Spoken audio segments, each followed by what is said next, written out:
ఈరోజు చెన్నూరు పట్టణ కేంద్రంలో భీమారం, చెన్నూరు, కోటపల్లి, వీవనపల్లి మండలాలకు సంబంధించినటువంటి తెలంగాణ రైతు సంఘం ఏఐకేఎస్ సభ్యుల సమావేశం జరిగింది. ఈ సమావేశంలో ఈ 4 మండలాల్లో రైతులు ఎదుర్కొంటున్నటువంటి సమస్యలపైన చర్చించడం జరిగింది. ఇప్పటికే వడ్ల కొనుగోలు అనేది పూర్తి కాలేదు. ఇంకా కొనుగోలు కేంద్రాల్లోనే వడ్లు అనేది కుప్పలుగా ఉన్నాయి, బస్తాలు నిండిపోయి ఉన్నాయి. వాటిని తక్షణమే కొనుగోలు చేయాలి అనేది ఈరోజు రైతు సంఘంగా మేము డిమాండ్ చేస్తున్నాం. అట్లనే ఇప్పటికే ఈ వడ్ల కొనుగోలు సమస్య పైన జిల్లా కలెక్టర్కు వినతి పత్రం ఇచ్చాము. అయినా వడ్ల కోత ఏదైతే కటింగ్ అయితే ఉందో 40 కేజీల బస్తకు సుమారు 3 నుంచి 4 కేజీల వడ్లు కోత వస్తున్నారు. కలెక్టరు ఈ నియోజకవర్గ ఎమ్మెల్యే జోక్యం చేసుకొని ఈ కటింగ్ ను విరమింపజేసే విధంగా చూడాలని కోరుతున్నాం. అట్లనే రైస్ మిల్లర్లు చాలా ఇబ్బంది పెడుతున్నారు. పోయిన లారీలను అన్లోడ్ చేసుకోవడం లేదు.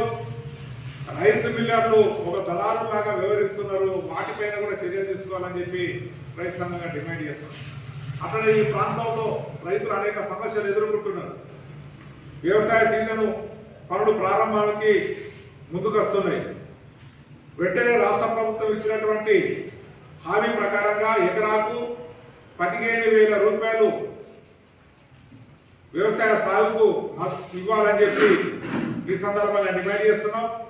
అట్లనే 2 లక్షల రూపాయల రుణమాఫీని వెంటనే చేయాలని, విత్తనాలు కల్తీ విత్తనాలు లేకుండా నాణ్యమైనటువంటి విత్తనాలు సరఫరా చేసే విధంగా ప్రభుత్వమే జోక్యం చేసుకోవాలి.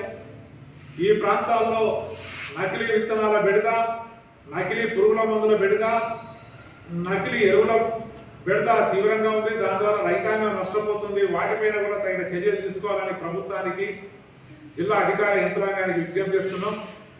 అదేవిధంగా మొత్తం ఈ ప్రాంతంలో రైతాంగాన్ని వారి సమస్యలను ప్రభుత్వం దృష్టికి తీసుకెళ్లడం కోసం పెద్ద ఎత్తున జూన్ 7వ తారీఖు రోజు చెన్నూరు ఏరియా రైతాంగంతో 7వ తారీఖు జూన్లో చెన్నూరులో పెద్ద ఎత్తున సదస్సు నిర్వహించాలని చెప్పి నిర్ణయం చేసినాం. ఈ 4 మండలాల రైతు సోదరులు సోదరిమణులంతా జూన్ 7వ తారీఖు రోజు జరిగేటువంటి సదస్సుకు చెన్నూరుకు తరలి రావాలని చెప్పి తెలంగాణ రైతు సంఘం ద్వారా ఈసారి విజ్ఞప్తి చేస్తున్నాం.